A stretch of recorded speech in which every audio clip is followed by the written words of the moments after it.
কখনো কখনো বাবা রাগ কইরা মাস্টার্স পাস ছেলেকেও বলে, হ্যাঁ মূর্খ কোথাকার, বুঝো না কিছু, অথচ ছেলে মাস্টার্স পাস, মুফতি মুহাদ্দিস এইগুলা দিস, তাকেও বাবা বলে বুঝো না কিছু, মূর্খতা।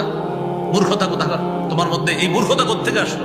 বাবা ছেলের এটা বলতেই পারে, ও ছেলে যত বড়ই হোক না কেন, একজন বাবা সন্তানকে এটা বলতেই পারে। আবু বকর সিদ্দিক রাদিয়াল্লাহু তাআলা আনহু বুঝতেছে ওটা কোথায়। তো আব্দুর রহমান ইবনে আবু বকর উনি বলেন, আব্বার ভয়ে আমি লুকিয়ে আছি।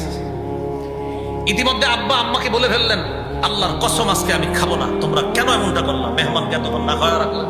শপথ করে ফেললেন আমি খাবো না। ইতিমধ্যে আমার আম্মাও শপথ করলেন, আল্লাহর কসম লা আতামু হাত্তা ইয়াতামা, উনি না খাইলে আমিও খাবো না।